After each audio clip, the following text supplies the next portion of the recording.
Hey, what's up, guys? Just wanted to briefly touch base with you all here before we get the show started. You may have noticed this episode is several days late. This one turned out to be a lot longer than we had initially planned, so we're actually splitting it into two parts. So you're actually getting part 2 today, and then this Friday, you'll be getting part 3. So 2 episodes this week. Hopefully that makes up for the tardiness on my behalf. Not sure if we've mentioned this, but we both work full-time. We're kind of doing this all for the love of the game, out of our own pocket. I have back problems from working in a fucking warehouse full-time for so many years, and yeah, that kind of slowed us down a little bit. But I think it's a pretty good episode. Hope you enjoy it. We'll see you back here in a couple days for part 3. Again, don't forget to reach out to us, either at the email, podIsKillingMe@gmail.com, or at the Instagram or Twitter pages. Both of those are at podIsKillingMe. All right, enjoy the episode. Now back to Ken Burns, The Tinder Wars, on PBS. A week before the most decisive battle of the Tinder War, Jesse Podis texted his Tinder match in L.A. April the 17th, San Luis Obispo, California. Dear S.J., the indications are very strong that we shall move in a few days, perhaps tomorrow, and lest I should not be able to text you again, I feel impelled to write a few lines that may fall under your eye when I am no more. Though I have no misgivings about the cause in which I am engaged, and my courage does not halt or falter, I do wonder why you have not texted me back. Perhaps you have misplaced your phone, or perhaps you have found the right words more elusive than I. But please forgive my many faults, and the many pains I have caused you. The countless attempts at engaging you by trying to be silly, asking trifling questions about the band Kiss, even telling you what a fair and proper woman you are, must have been so trying for you in these times. The burden of being a woman of your stature and physicality on that app that has been forsaken by God's grace is one that I can never know. But oh, S.J., please know my love for you is deathless. It seems to bind me with mighty cables that nothing but omnipotence can break. The memories of all the blissful moments I have spent staring longingly at your profile pics come crowding over me, and I feel most deeply grateful to God and you that I have enjoyed them for so long. And how hard it is for me to give them up and burn to ashes the hopes of future years when, God willing, I might actually meet you, or simply see my texts replied to. But alas, my dear S.J., the hour grows late. I must rest now, so I might be ready for the coming battles. Do not forget me, Jesse.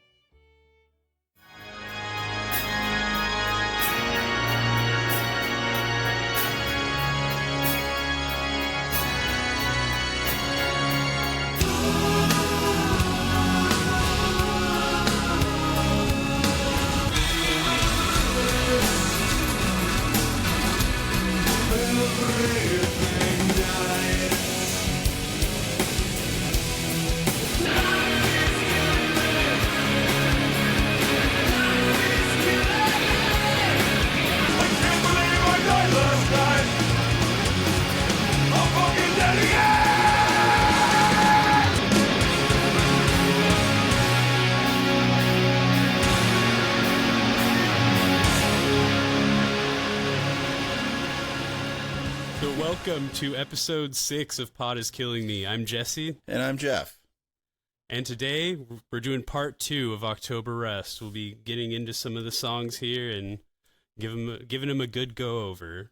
But, how are you doing, Jeff? I'm beyond fucking tired, but other than that, I'm all right. I'm actually kind of excited to do this one because this is my favorite album. It weirdly is intimidating for some reason. I think it's because I have a hard time finding out what the angle to use for this record is going to be. Like, Bloody Kisses was like a good, easy one to do because this was the joke for us is it was the first really great record of theirs. Like, it's them finding their sound, and like their other albums, I kind of could already see a theme through them. I'm having a hard time figuring out what October Rusts is. Yeah, I mean, so what we know is that this was the album Peter wrote because he wanted to bring more women into the fan base. It's, a lot more lush. You get a lot more universal themes on this, like just shit that's like pretty easily relatable, like in like a pop music sort of way. Yeah, like we all know what it's like to have our girlfriend's girlfriend. We all know what it's like to be driven into a state of bloodlust by eating a woman out while she's on her period. Oh yeah, exactly. Like, hey, and anyone here who's ever been really into like, furries understands, the appeal of a song like Wolf Poon. You say Wolf Poon? Sure. Yeah, I did. But yeah, so this was like we said last episode, this didn't exactly set the world on fire. Unfortunately, the band was expecting it to be a much bigger hit than it was, but Jeff and I, we both feel this is the best one. And I think we can explain why pretty well when we start getting into these songs, like why it's such a special album in their catalog. I will say this, you know what it is? And I assume this, but anytime I listen to any other album, I'm always immediately struck by how fucking good they all are. Like every single time I'm getting like blown away, and a different song will really just reveal itself to me. And then I'm kind of like, damn, like is October Rust really that? So I go back to that one again, and I'm like, Jesus, every moment that like elates you or just gives you an endorphin rush on the other albums, it's like October Rust is just nothing but those moments, like constant front to back. At a level I've never really experienced before. Like on most records, it's a 5-star.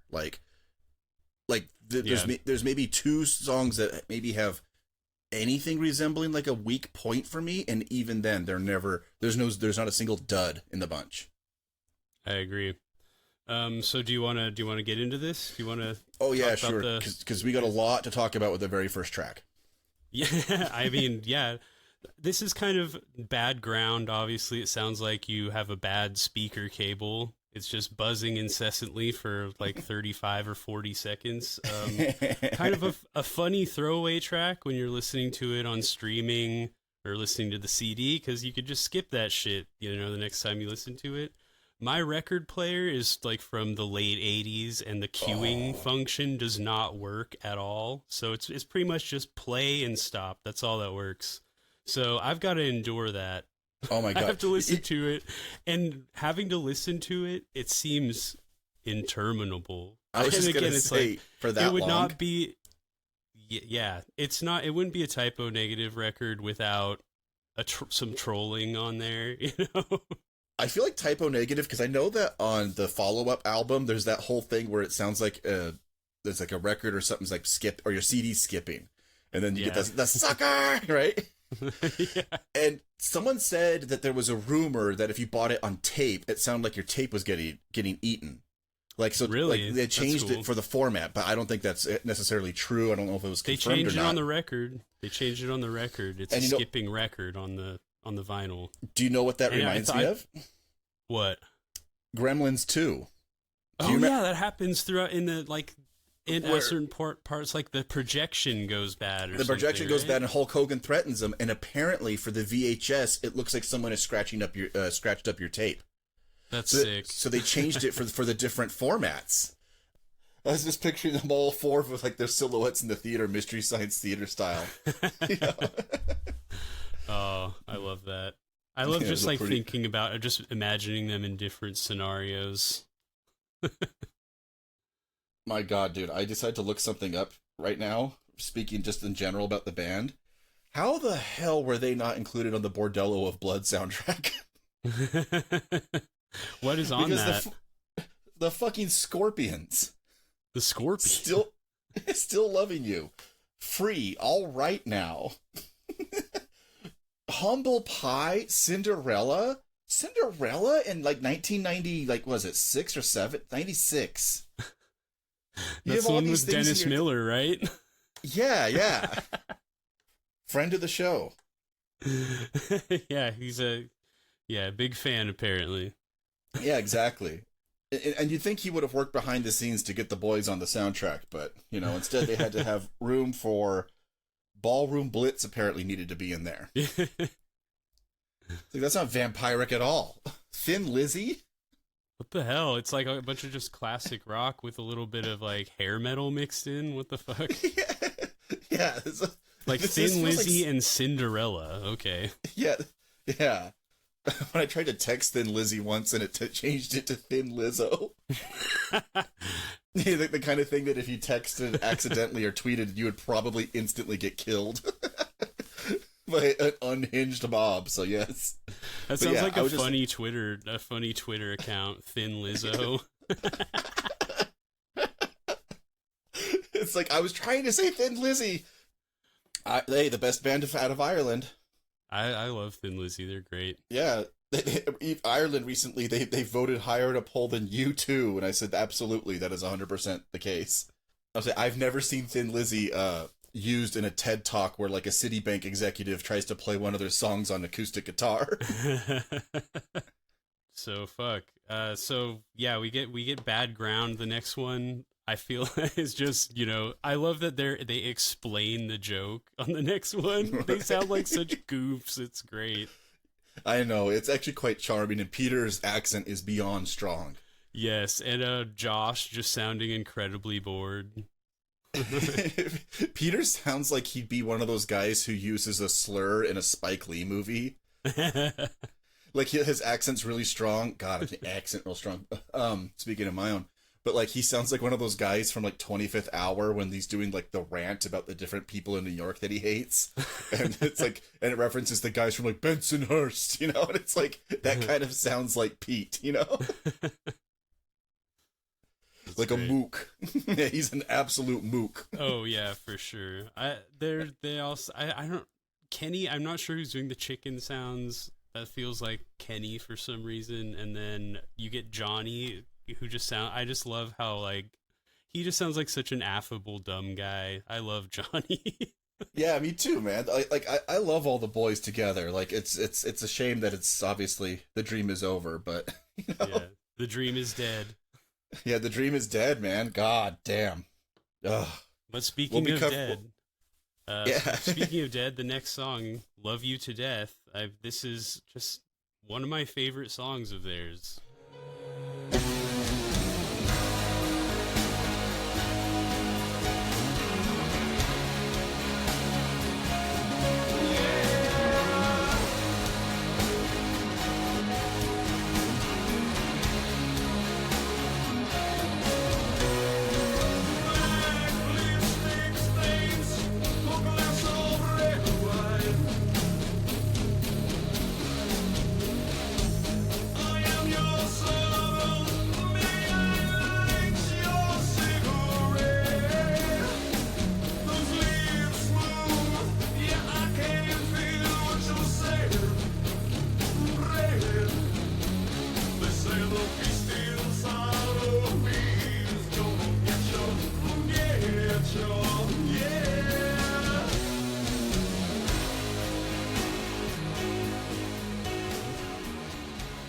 Oh my God, yes.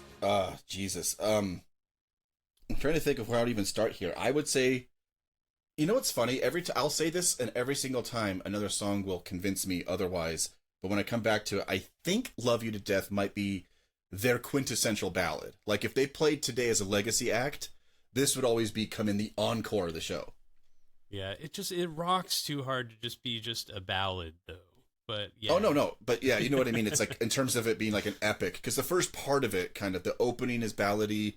Yes, I would say the middle, my favorite part is the second section. That is very ballady. Yeah. It's lush. It's got a lot of layers from the synth.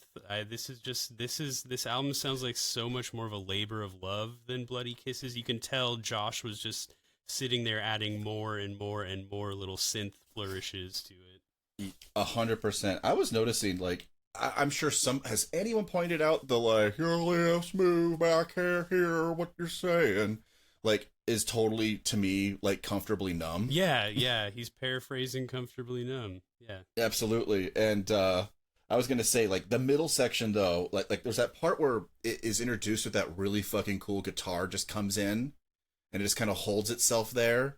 That like, and it's just I don't know what it is, how he's playing it or whatever, but it just sounds gorgeous because there's the main riff, but then that kicks off, that stops, and then that one guitar comes in, and then the big chorus together comes in after that, and it's like with the main line, "Let me love you to death," and it just sounds so incredible and beautiful.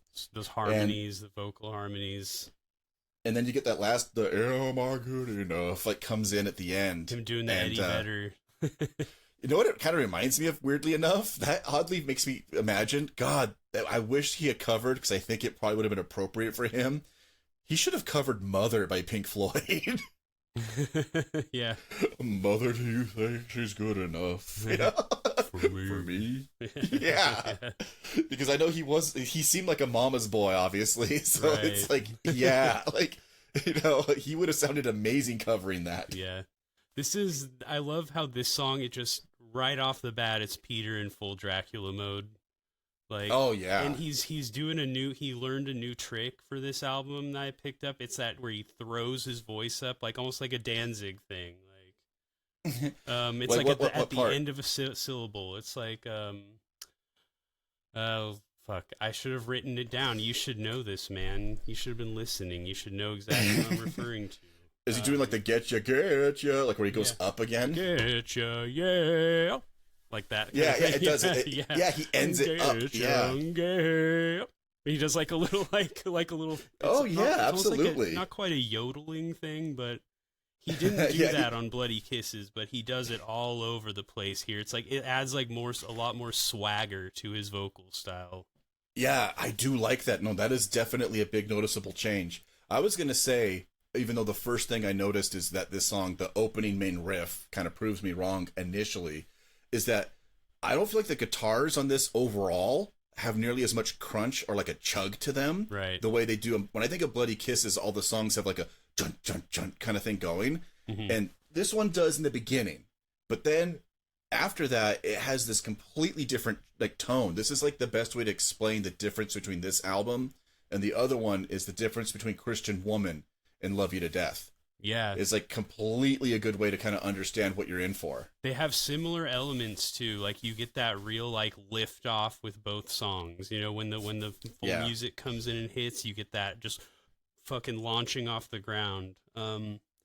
It's so fucking good, and just the lyrics, like this is like just again setting the tone for the rest of the album. It's just sex. Like, so much sex all over these lyrics. Yeah. Very horny album. It's really funny because it could have easily had just been called, named after an album that had the best title for it, but was decidedly the least horny album I ever heard, which is Songs About Fucking. Yeah. But I think it's because this is more like songs about, like, fucking with, like, is there a bit of like lovemaking in there? You know, like yeah, yes. Like that whole "Am I good enough for you" definitely kind of exhibits a weird kind of like, Jesus, Pete, you okay, buddy? You know, like yeah. It's like he's showing some vulnerability there. You know, every bad boy has a soft side. Yeah. You know, one other thing is I had the PC game Blood, like a first person shooter.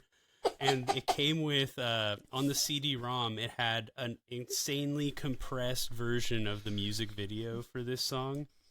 And the song was also used in the trailer for the game, hilariously. And it's like really funnily synced up. Like it'll show like this really poorly rendered creature gesturing in time with Peter singing. It's like, did they do that on purpose? You're like, wait, am I supposed to think he's singing this? Yeah. But that was a fucking awesome game, by the way. There's a remake available on Steam if anyone wants to check it out. It's very fun. It's like a Duke Nukem style first-person shooter. Each level is like a different horror movie reference. There's like a level that is clearly just the Overlook Hotel, complete with a hedge maze. And if you you like go to a certain spot, you can find like a little digitized, like pixelated, looks like pixel art version of a frozen Jack Nicholson. Frozen. Yeah. That is fucking funny, man. Very fun game, but it's just an amazing song. Really sets the tone for this album. You said Duke Nukem clone, and I can't help but think October Rust is not a Duke Nukem style song, or like nothing on there works for that. Bloody Kisses might have one or two songs that could have worked in a Duke Nukem format, because Duke Nukem has a very like its own energy that it's kind of the '90s equivalent of like Epic Bacon. I feel like Too Late Frozen might have worked, like at least like the up-tempo parts. Yeah, exactly. Yeah, because I was thinking like Duke Nukem was all based on the idea of like, what if like there was cursing in Doom? Die, you son of a bitch! You know, if there's titties, what if you could? What if you could look at a stripper? Yeah, Doom? and then the guy says like one of 5 canned lines in like a real cool voice. What if you could piss in Doom? That'd be sick. Yeah, dude, I'm gonna go take a piss in the game. You know, like that was a big draw. Honestly, I remember I just wanted to piss in the game so bad because I wasn't allowed to in real life. Just reveal something very strange about myself at the last second. This episode just cuts off. We open clearly on another day. Oh, that would not happen. This will all be recorded the same day. Yeah, sure. But yeah, so do you have anything else on Love You to Death, or do you want to move on to the next one? I say let's go to the next one, man. Yeah, so next up, Be My Druidess.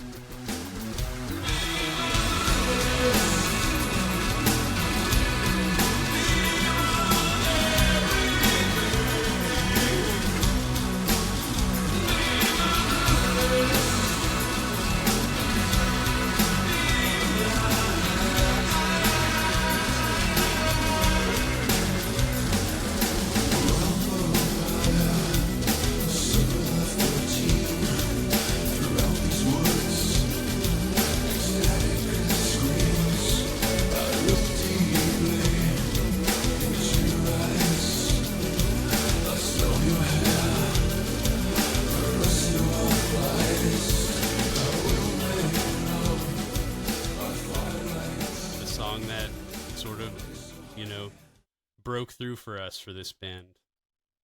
So this is the song that actually got me truly to say I'm checking this out officially. Yep.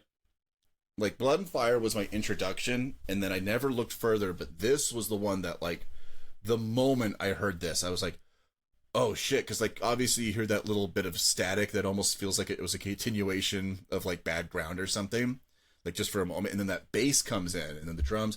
Once the guitar comes in, because the guitar has like this really beautiful, like shimmery, like chiming tone. Mm-hmm. Once that kicked in, I instantly was like, whoa, what the fuck is this?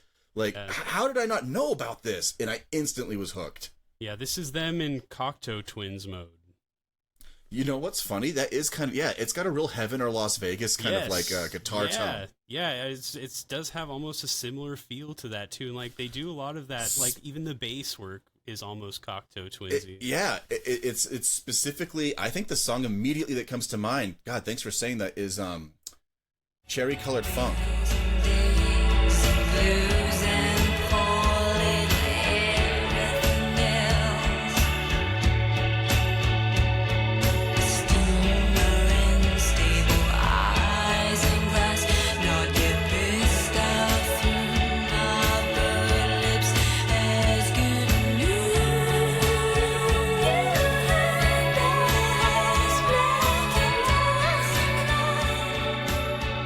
It's a very similar like fucking guitar tone in that. Same album, I think, right?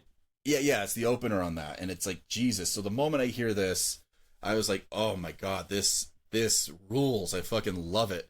And so that's when I was like, yeah, I'm gonna check them out. And that was the one you sent me. Yeah, this was the one for me too. We've talked about it on another episode, but yeah, it was. I had no idea they could sound like this, and that kind of opened me up to the other stuff that I had previously, just dismissed kind of stupidly. It's a very groovy song for them too. Like it's got more of a groove to it than a lot of their other stuff. It's kind of an outlier in their catalog, but it's undeniably Typo Negative. Oh yeah, fantastic, like a fuzz bass tone to it and everything too, which I really love. And then you get to the other section which is the part we've made constant reference to, but it is so funny because it is the, this is to me like Peter Steele kind of channeling accidentally something along the lines of like Prince. Yeah. You know, just kind of like the "I'll do anything to make you come" line. Yeah, just not like no, you know, there's no dancing around what he's talking about.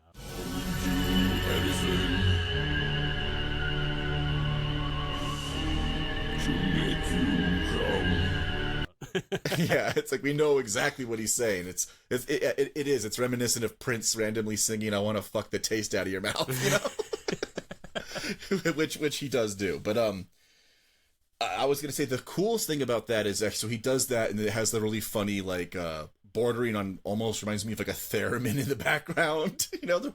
Yeah, you know? the spooky theremin sound coming in. It sounds like he recorded that when Monster Vision on TNT commercials were on. You can kind of vaguely hear it like edited out, Monster Vision, you know. But so he does that, and then the guitar solo comes in, and I say that guitar solo for me, I feel like completely anticipated the first Perfect Circle album. Yeah. It's 100% like they totally 100% use that specific tone and style of playing, like on at least 5 songs. Yeah, I love how Magdalena and Rose.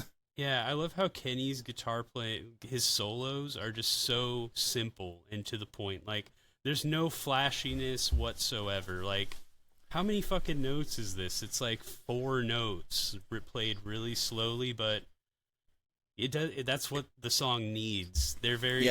He's very tasteful with that. He's never like trying to showboat. It's just, this is something any like, you know, someone who just picked up the guitar could probably learn pretty quickly, but they definitely wouldn't know to write that for that song. Yeah, 1000%. Yeah, like that's, I really appreciate that about him. Great feel. He's the absolute opposite of the fucking Shredders that way.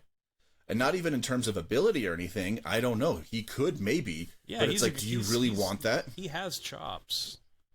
Oh, I believe he does. But like, I was just thinking right there, it's like somebody maxing out the stats for understanding not what notes got to be played, but why they need to be played. Yeah, that guy understands that better than anybody, and it's just they work, and his solos like really stand out on this record. Yeah, for sure. And it feels like almost every song seems to have one, or a moment where he just takes center stage, and they're all like really incredibly beautiful sounding, and like, in fact, they might be some of the highlights on the albums for me, actually. Yeah, they add a lot. You know, they add a lot without being a lot. They're kind of they come in, then they go. They're gone, but they add a lot to the vibe.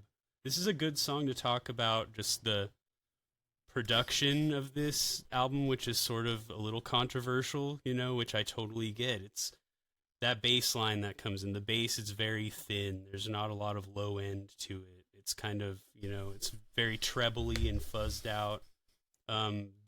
The distorted guitars on this are very digitized and sterile sounding. It sounds like he's just plugging straight into the mixing board. It doesn't sound like an amp mic'd up. You have the canned drum sounds, which are just very static, and don't have a lot of there's not a lot of dynamics there. So yeah, a lot of people are like, yeah, these albums are poorly produced, whatever. I mean, if you're thinking like, oh, bass should have low end, maybe this is poorly produced for you, but I feel like it creates such a specific sound and vibe. Like with Peter's big booming voice and Josh adding all those synth layers. They all combine and make this like really, it's just so unique. It doesn't sound like anything else. Can I ask you a question about the band? No. You said cocaine came into the picture around here, right? Yeah, I think they said while they were touring for this is when cocaine came into the picture. So not during the making of then. It sounded like during the making of it, Peter was still just on his supplements and stuff, obviously red wine. Only because it would have explained that production so well. I have this fantastic clip I had seen of Noel Gallagher. It's probably, I think it's on YouTube actually, talking about when they made Be Here Now the same year, right? They came out, what, 96, 97? And Noel Gallagher's quote was, "This is the sound of a bunch of people on coke, not giving a shit. The songs are all long and the production is shit. I don't know what happened to the bass. Everything is extremely trebly. And anytime I'm not singing, there's like 11 guitars doing Wayne's Worldy things." And I was just like, extremely high bass tone, excessively layered songs. I was going to say, is this a cocaine album? So I almost thought that, because I'm like, that is interesting. When you started pointing that out, I'm like, I never put those two together before. Yeah, from the magazine, that like Revolver thing, from the interviews, it sounded like Kenny was saying that it was around like when they were, touring around this time.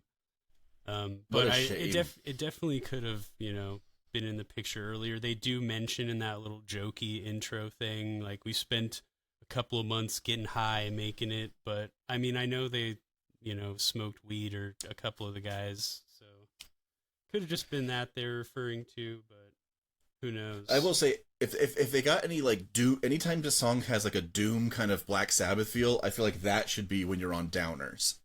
Weed's not a downer. I don't know. Like to me, weed is not really meant to be an up tempo thing.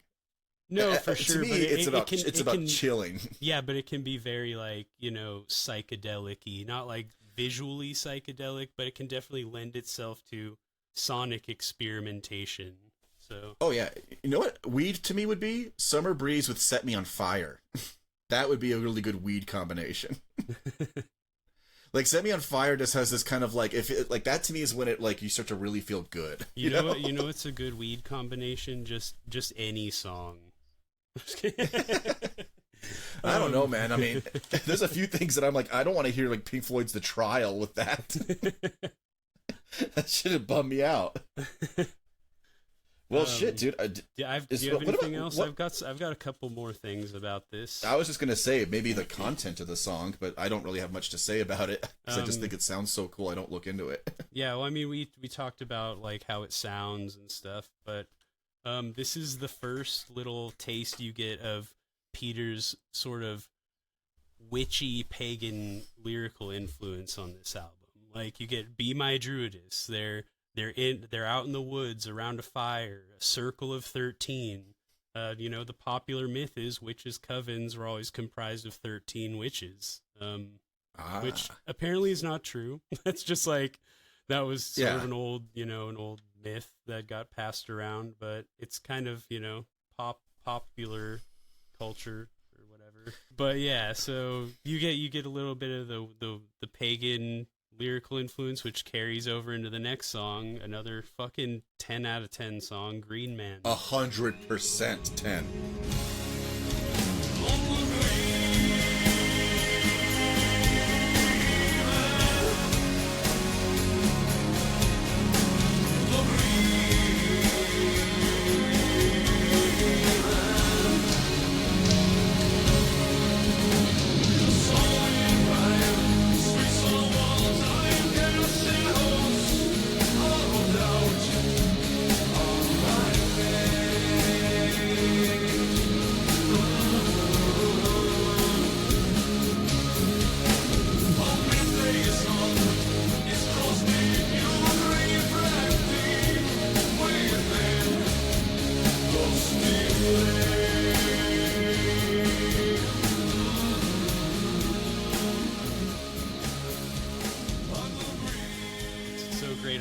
The birds chirping, the leaves rustling, the low rumble of an idling garbage truck.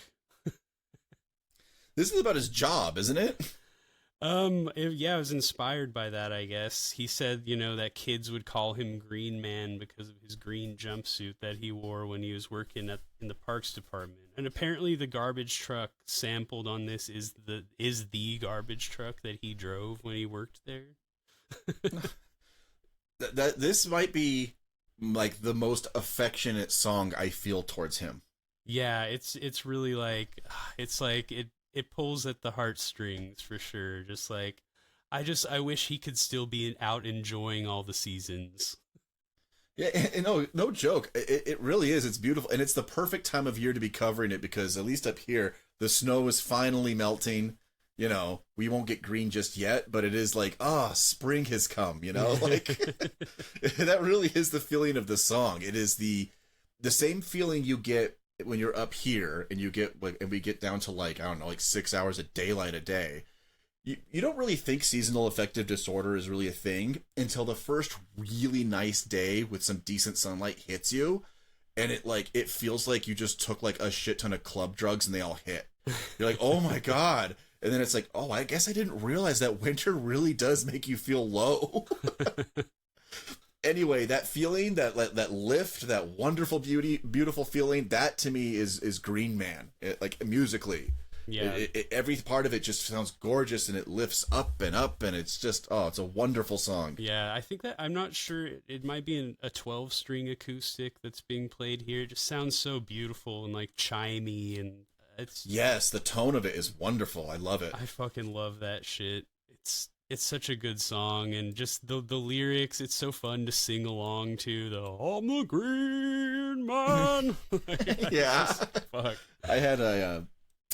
I had one little thing I was going to say about it in general. I think it sums up my feelings about them, and this might be a definitive statement about the band, actually. In May of 1980, Ian Curtis of Joy Division he hung himself. He committed suicide, and it was when the word had gotten out, it was announced by maybe one of the great heroes of all music and radio, is John Peel, the legendary DJ. He announces it, and I actually found the whole clip. It's on YouTube of him announcing, like, when he first learned of the death, and as he announces it and everything, and we're sorry for him and for his family. He doesn't play the latest song or their biggest hit or single. He instead chooses an album track. He chooses I thought it was Atmosphere, which would have been amazing, and that's what I'd read. I actually found back and listened to it. He plays New Dawn Fades, which also feels deeply like, because you actually hear it as it goes to play in, and you're like, wow, that feels so appropriate to have like that song be the one like we're gonna send him off with. That to me is how I feel Green Man is to Peter. Like Peter's death, I feel like if it had been something to announce on the radio, I feel that should have been the song you play him off with. You could play him off with a bigger hit for sure, but I think Green Man truly is like the sweetest possible way to send off somebody. Yeah, for sure. Wow. Well, thanks for making me sad, but that was that was really that's I agree wholeheartedly. Yeah, like I go, that is like the way I like to remember that guy. And like no matter what, like we'll make fun of things. Oh, listen, he's a problematic, but look at his point of view on this. Yikes. You could do all that kind of shit, but it's like, to me, the vision of him I always will have is he'll always be the Green Man. Yeah.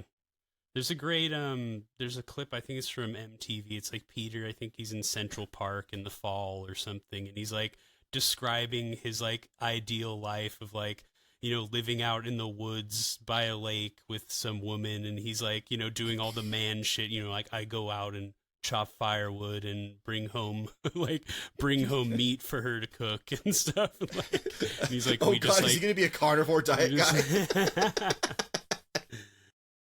I think it's any wonder why autumn is the most favorite season of just about everyone. The trees are flame and the water's still. It is by far my favorite season. This is probably the perfect location, as you see here, for me to build my dream house, like a Frank Lloyd Wright type of falling water house in a location like this, but a lot more glass. And every morning when I wake up, I have the woods to one side and water to the other, the sky above. And it would always seem like I was outside and I could enjoy nature in all the seasons.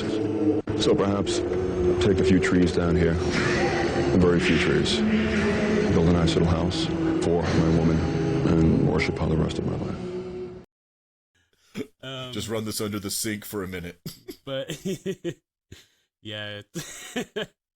But yeah, it's really touching. Just like, I don't know, he's a simple guy. He's a simple guy, and it really is by far the most like, it is maybe the most affectionate feeling song I have in general towards him and the band as a whole. Like, and it's really cool because lyrically and musically they both sync up perfectly for that. Like, it's a 10 out of 10. Yeah, it's just I love, they weren't afraid to put out something like this that's just so like I don't know how you describe it. It's just like genuine and earnest, and it's like it could be construed as like cheesy or even like, fucking gay or something, like, but it's just it's wonderful.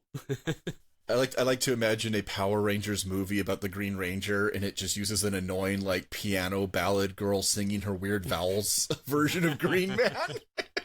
Like doing the Halsey voice. Yeah, exactly. Yeah, like Green Man, I'm the Mound. Green Man. Yeah, it's like Mound.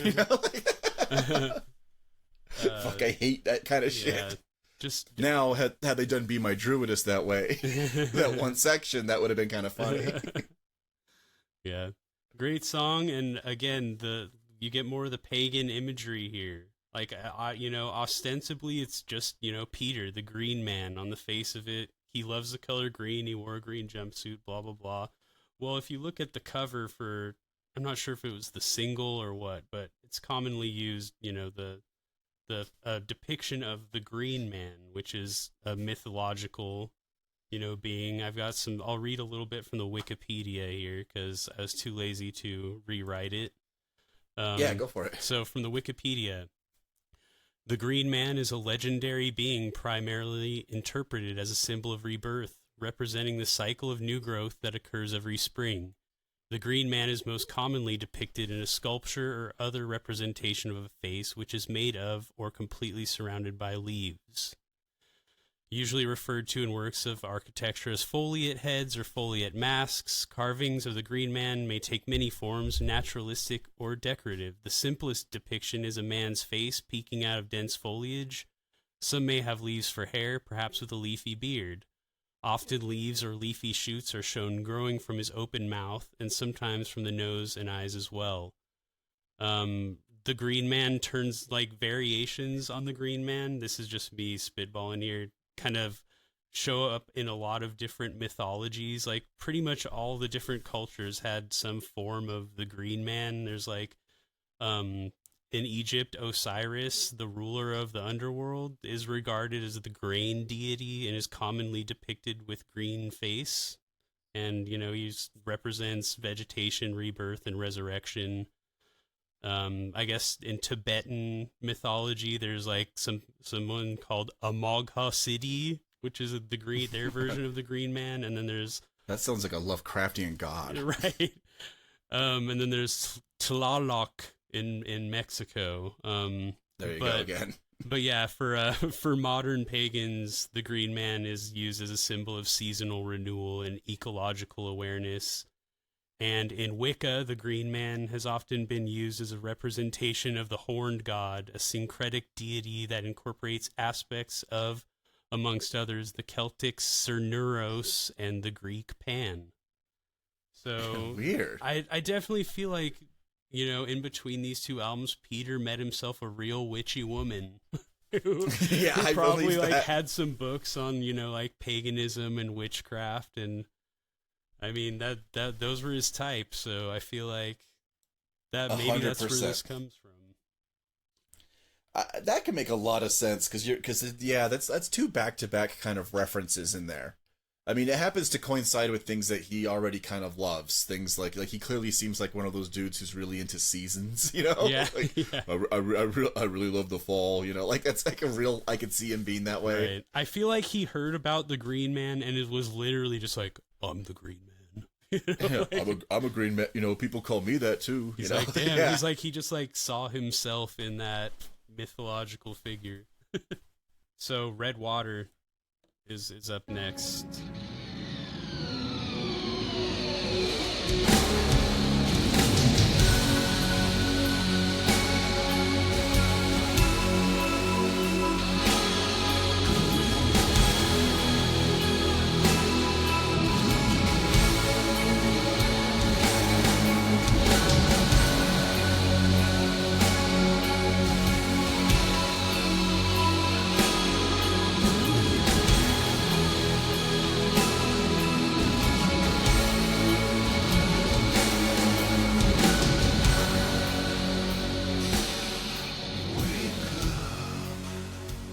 the full name of this? Fuck.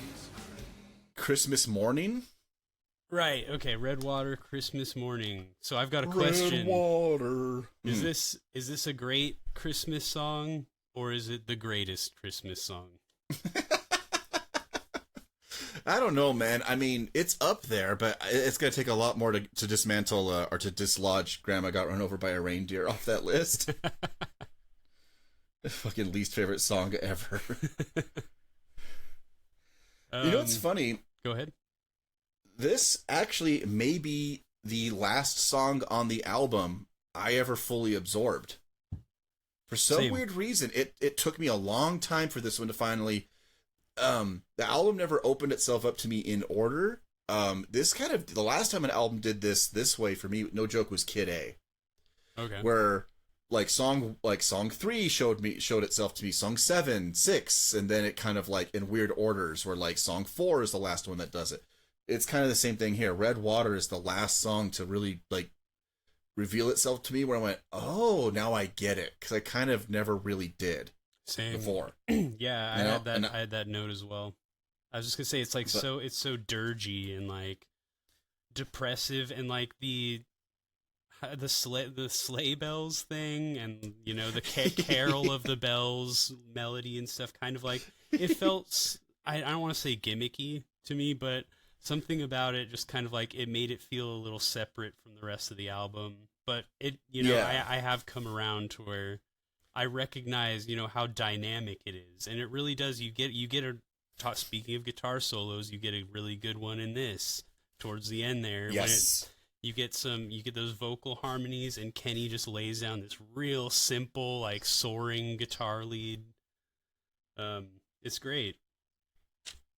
1,000%. Unfortunately, I didn't have much more to add to it beyond that because, like I said, it's the last one I ever had gotten really into. The main thing, I just love when he's singing Red Water, like the way his voice carries up like that. Red Water, you know, like Red Water. Yeah, I think it sounds amazing and really great. Yeah. And for some weird reason, it didn't catch me the first few times, but oh my god, once it did, I was like, man, so this song for me doesn't really have there's no true dud in the bunch. I agree. And initially I remember thinking maybe this was going to be the one for me, and as I went back to it, I was like, no, it all clicks now. So, yeah, you know, the closest thing I have to that might be the next one. Yeah. Maybe. Yeah. And even then, it's not really. It's just to the rest of the album it is. Yeah. But so this was, you know, the lyrics to this were inspired by Peter's dad dying. Oh Jesus! It sounds like a lot more people dying than that when it's like, you know, the table has been set for but 7. Last year I dined with 11. It's like, holy shit, he lost a lot of people. Yeah. Was he singing about an explosion at Thanksgiving or something? You know, just took a bunch of people out at once. The wishbone threw her neck in two, you know? Yeah, one other thing, I didn't know this because it's a more obscure song than Carol of the Bells, but there's a second Christmas song that they put in there, you know, when the music sort of drops out and you get it's like a little girl crying or something. Yeah, see, I was like, that used to bother me. I didn't want to hear that. Same, you know? yeah, that slowed the song to a screeching halt for me before, but it's like the little horn part is apparently, it's a song called God Rest Ye Merry Gentlemen. Oh, wait, I do know that. That is familiar now. I just never paid attention to it because the little girl crying, I was like, oh, can we get past this? I don't want to hear. Yeah, come on, Josh. Come on. I hear that. I hear that in my underground dungeon every day. I don't need to be hearing it there. Fucking. My real name is actually an anagram for Mark Dutroux. That's great. But yeah, it's like I love that they. Again, it's just like the sleigh bells using 2 different sort of classic Christmas songs. I love the attention to detail on this album. It's like it really feels like a labor of love, and like UB40's labor of love also. Yeah, which also had a song about red water called Red Water. Yes, wow.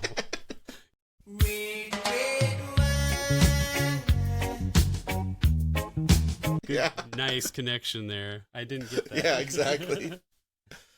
Actually, you know what's funny? I was just thinking that sounds really dumb, but like, God, wouldn't that be amazing if like Neil Diamond had to cover a typo negative song? Yeah. Would this be the one? Yeah, no, I don't know if it would be this one. I'm trying to think of what he would cover that would sound amazing. He could probably do Love You to Death, no joke. Am I good enough? You know? You just do a Hot August Night style, you know? God damn, not only the idea of typo negative covering artists, but other artists covering typo negative would be kind of interesting. Yeah. It would all have to be stuff like that. I wouldn't want to hear a band just try to do the typo negative version. I would want to hear a different spin on it. I want to hear his version of it. Like they cover Neil Young. I want to hear Neil Young cover them. Yeah. You know? Yeah. Neil Young and Crazy Horse do like Christian Woman. For some reason, in my mind, every single time Neil Young would cover them, it would just be to the tune of After the Gold Rush.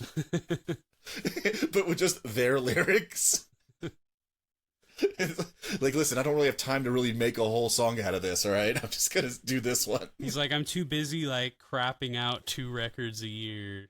The one of the most prolific artists of all time. Yeah. I used to say I thought he had a Rolodex of songs with, like, just different tragedies. If there's an earthquake, I got one. If there's a hurricane, I have one. Because he would be so fast to make a song. I'm like, is it like when celebrities have obituaries pre-written, most of it? Yeah. With just the specifics ready to go? You know what's happening? It's that old man from Under the Silver Lake writing all his songs.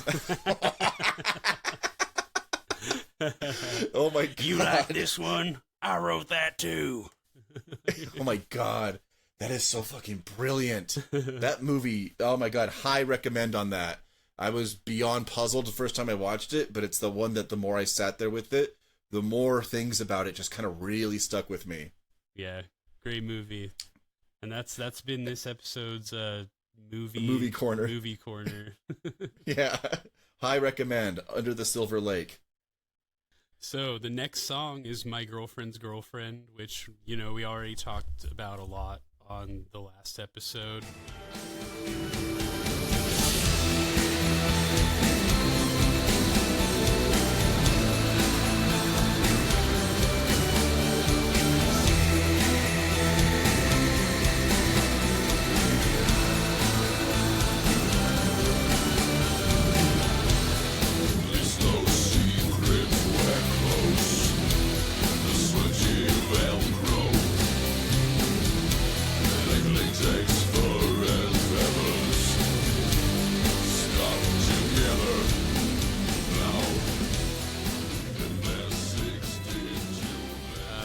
For me, without the bridge, this song is a 6, but with it, it's a solid 9. Well, so basically one of those girlfriends is a 6. The other girlfriend, the bridge, is a 9. I guess you could say you prefer your girlfriend's girlfriend. Every polycule has at least one. At least one Yeah. dud in the mix. I'm telling you, man, they should remake Cruisin', but they should make it about sex nerds. Al Pacino has to go undercover. You know, and instead of, like, you know, a guy, like, freaking out or, like, how long can I pretend to be gay before it starts to mess with me? Like, the original movie, he's just kind of like, how long do I have to not bathe before I start to kind of just be one of these guys? My Girlfriend's Girlfriend, like I said, I think I've referenced this offhand before, but I cannot stop singing the ending of the Cars' My Best Friend's Girl to that. When they're doing the My Best Friend's Girlfriend, it just feels too much like the same thing to me. My best friend's girlfriend. I still think as a single, it's kind of like a it wasn't the best choice to introduce the album. It, like, their funniest songs on Bloody Kisses, I think, were funnier in a different way than this one. Like I think Black Number One's a funnier song, or even We Hate Everybody is, like, still pretty funny. Yeah. But, like, this one just didn't quite hit for me. It's like I said, started to skirt toward novelty, And because of but like obviously with their sound, it kind of made it seem more like a Monster Party song, like musically. But like I said, the cool thing about on this album is there's nothing without merit. Everything's got like something to go for it, and of course, like you just said, it's the goddamn bridge. The bridge is so good, I think it saves the song.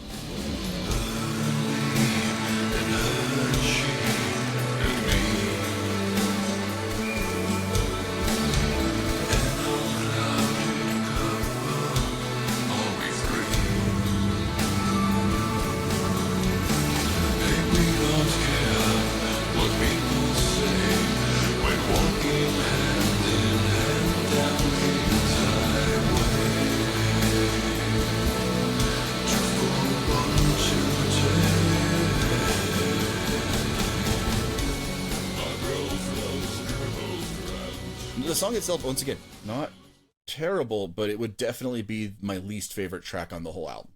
Yeah, I definitely say it's probably my least favorite. If we're not including, the joke tracks.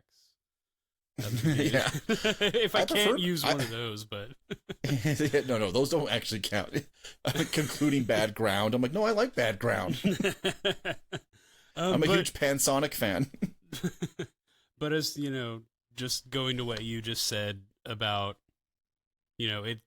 it's the bridge sort of making up for it. Josh, I did read some quote from Josh like that. I don't have it on hand, but he said, that's the great thing about this band is you can not like a song for the first 5 minutes, and then then a part can come in that you like. He's like, there's so many fucking parts in our songs, and they're so long that there's gonna be something you'll like.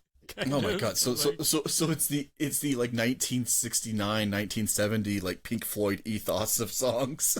I mean, it made sense. It rang true to me, and I like a lot of music like that, where it's like there's like parts that maybe even like the first 5 minutes of a song might just be kind of like just sort of there for me, and then a really cool transition or really really interesting bridge, or even a long outro can come in. Oh yeah, no, there's yeah. I've heard multi-part songs where I'm like, this section and this section really are great, and if they're really good, they kind of make the whole song like it's to the point where you're like, oh, why couldn't they just do this? It's like, what's funny? It hits better because of the thing that it led to it. Yeah, you know what I mean?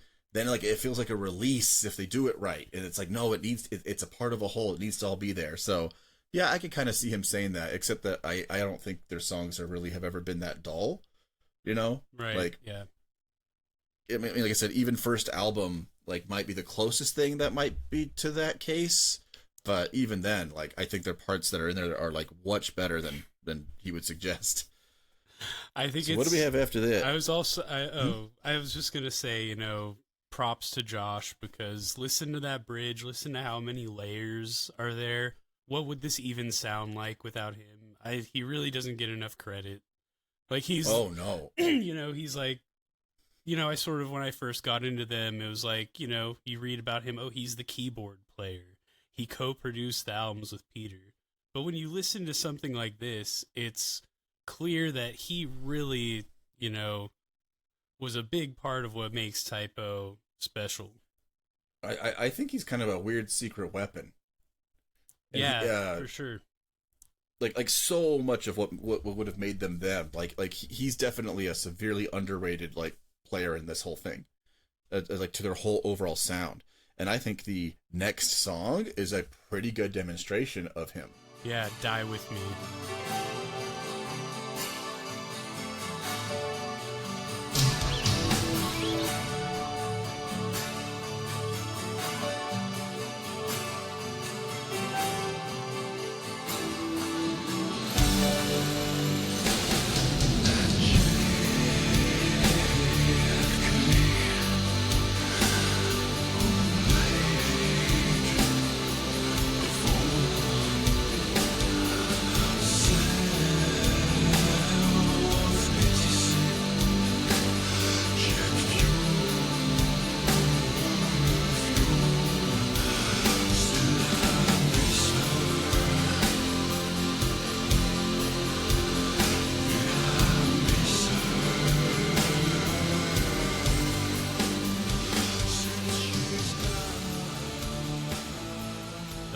great. yeah. God, such a fucking good. Here's another really sentimental ballad that it's beautiful.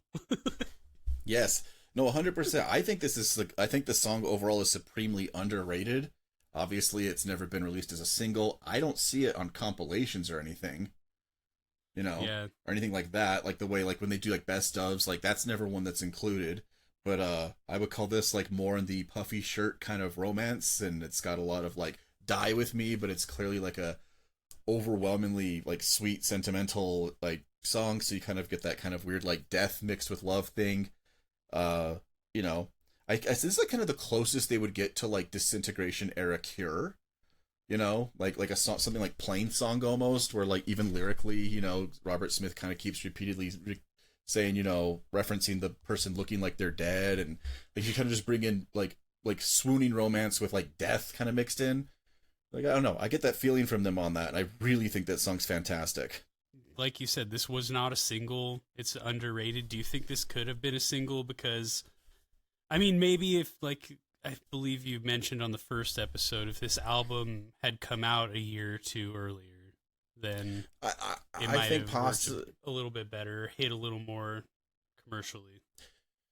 Possibly. I'm trying to think, like, how many, like, major ballads that there were in, like, this kind of genre, and, like, it's kind of tough to say. Like, here's the thing: did it deserve to be a hit? 100% it should have. But whether or not it would have been, like, whether I could see this on radio, I'm trying to see if anything comparable existed out there at the time, and I don't see it.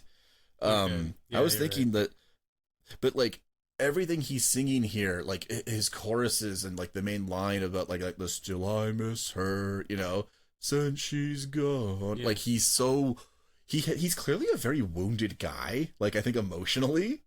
Yeah. Like I was trying to figure out what his deal was, right? Like I've even seen like chats and like various like Reddit groups or something, and these people must be pretty young and like not. I think they're maybe like they're attracting like a looks maxing group of kids or something, where they're just like, Peter, like in his prime, looked like he did. So why is he having? Why I don't believe that he ever had trouble with women. I don't get it, And it's like, because that's not everything, man. You know what I mean? Just because he's tall and had like an insane facial structure for a while, like doesn't like make him immune to having problems with like relationships. Right. And I kind of can't help but think to myself that the "Am I Good Enough for You" from earlier, I feel like that kind of stood out to me abruptly. Like he seems like one of those guys who emotionally is a very wounded person. Hell, even the very first album, when he has that like the infidelity thing or whatever, when he has that like "you make me hate myself." Yeah. Talking about in interviews how he was a cutter, and how he had like slashed his wrist over a woman. I will say that the single defining sound that I think would define him would be if you had just piped in from the wall when Roger Waters at the end of one of my turns just screams, "Why are you running away?" And he just screams it so harshly. It's like, that seems to feel like that's probably what Peter's like emotional state's been. Like in a lot of his relationships here is just a lot of like flipping out, like something's coming out of him and it scares everyone. And then it's just, "Why are you running away?" At least that's just how I see it there. Like he clearly seems like an intense guy. Yeah. I it's hard for me to get a full read on him, but he definitely seems like, yes, like a very, there's a mommy thing there for sure. The mama's boy thing is a big, like, maybe he's, trying to find her. I'm going to cut all this. Anyway, let's get back. I'm going to cut what I was saying anyway, but okay. Let's get back to the song. But no, yeah, there's like a clear, there's a vulnerability here that it's charming, I feel like. But yeah, I could see how if you were maybe in a relationship with a guy that would write a song like this, a song that he wrote about a girlfriend he had that, moved to study abroad. And I don't know about you, but listening to this album makes me want to study abroad or two. Yeah, exactly. with the female body inspectors. Like for some reason, I could see him in an FBI shirt saying that, like in an interview. Like all of his early interviews, like really early, like through the 90s, he seems like so nervous and uncomfortable. Yeah. Like, anyone else notice that? And then like his attempts, like, and then anyone who interviews him seems very weird too. Like this was my first day on the job and I had to interview these guys or something. Yeah. Like all their interviews I watched from the 90s, it's like they never got interviewed by regular people. Like, yeah, they're the ones he does in the aughts are fine. They're pretty funny though. Like just the way he's like, you know, just like so straight faced and, you know, honest and sincere, and then Josh is like monosyllabic, completely like acting like he just does not give a fuck. Just yeah, he really does. He absolutely does. It is the funniest thing. I was watching one where he looked like he stepped on a rake a second ago. Like pow, right in the face, and he's just kind of like, huh? He does kind of have like Sideshow Bob hair. So. Yeah, he does.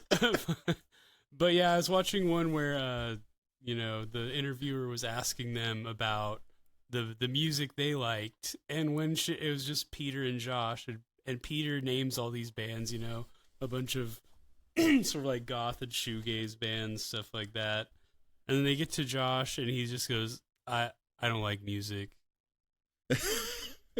Really love the way the acoustic guitar sounds in the beginning. Like it sounds like, I'm not sure what type of effect they're using here, like a chorus effect or something, but gives it kind of that like slightly warbly, watery sound or something.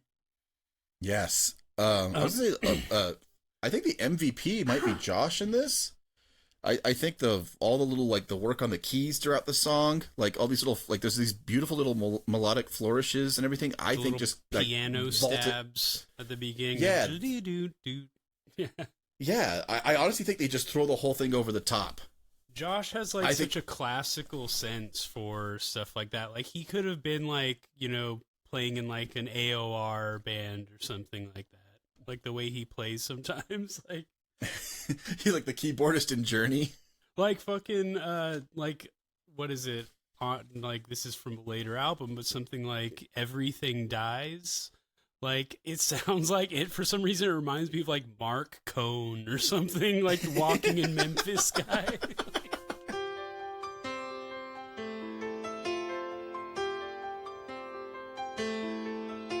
Put on my blue suede shoes and I boarded the plane.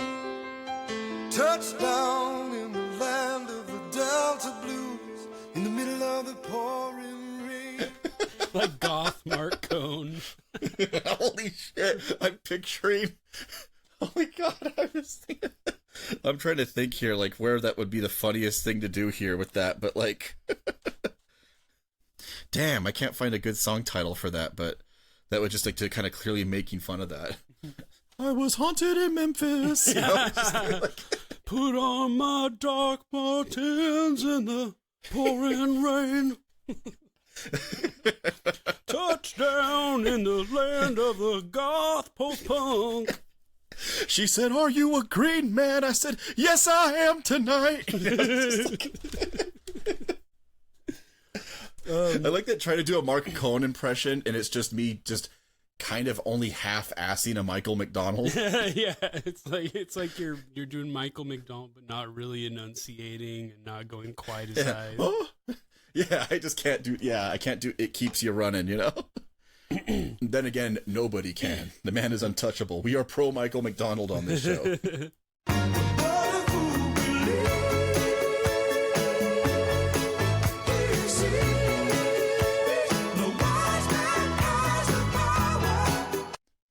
Ageless. He's been 55 since he was 22 years old. Yeah, he is one of those guys. It's so funny, like the videos of the early years when he was with the Doobie Brothers, and he's just full gray hair, gray beard, looks like he's like at least 50, but he's like, you know, like in his 20s or something. I truly believe that he put a curse on Bob Seger, or Bob Seger put a curse on him, where he would, anytime Bob Seger got a gray hair, his hair stayed black and it went to Michael McDonald. So like Donald's like, why does this keep happening to me? You know. For some reason, he talks like he sings. Like he only talks in backing vocals. Yeah, a couple more. That was great. A couple more things. I noticed the guitars once the full band comes in. The guitars go electric, distorted, but they're super buried. Like it's just like buried underneath that wall of sound. It's just you have to really listen to pick them out. I was gonna say they do to their guitar. The guitar in that song is treated the way vocals in My Bloody Valentine are treated. It's just like screaming beneath the waves of noise. You know, it's just really pushed to the back of the mix. You're absolutely right. That is totally true. It's kind of why I feel like the heaviness exists in all forms, especially just in terms of the feel. But I'm always like, I've seen a few reviews from people. Like I looked for a million reviews of this, and I was looking at ones for people who like the band, but for them this was on their lesser end of albums. Because like I feel like you only see the single consensus that this is everyone's like fan favorite, like including myself. Like, well, what's the opposite opinion, and what do they like? It seems to be. I saw a couple of them where their favorites were Slow, Deep, and Hard and World Come Down. Like a very odd combination, but I'm like, okay, you like it heavier, you like the more doomy kind of stuff going on there. And so they're like, this album sounds like to them it's like there's nothing like that heavy in there, the guitars, and I think I noticed them complaining about the way the guitars feel buried in the back. It's like the review may as well have just said it's too gay. Like may as well just think what they said. Yeah. I mean, it's true. It's definitely their least heavy album, but it has its heavy moments, and if you watch videos of these songs live, they're pretty fucking heavy. Like we'll get to it, but Wolf Moon, I think it's like Bazaar Festival. There's one of those pro shot big like European festivals that they played. God, that song sounds fucking amazing, but we'll get to that later, I guess. Yeah, that song fucking rules. But before we get there, do you have anything else for Die With Me? Yeah, I was just gonna say, this song does have like that cool Sabbathy riff. Like right before the lay your head yes, like really cool solo with Peter just like chugging along behind it, doing that kind of. Yeah, like, that's right. Yeah.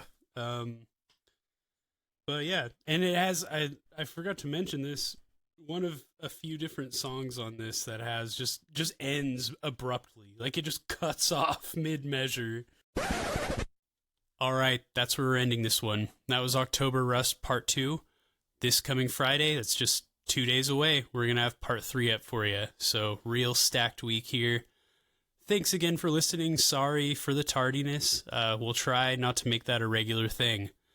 Next Friday, we're going to have World Coming Down Part 1 up for you. I promise. No delays on that one. Anyway, see you all Friday.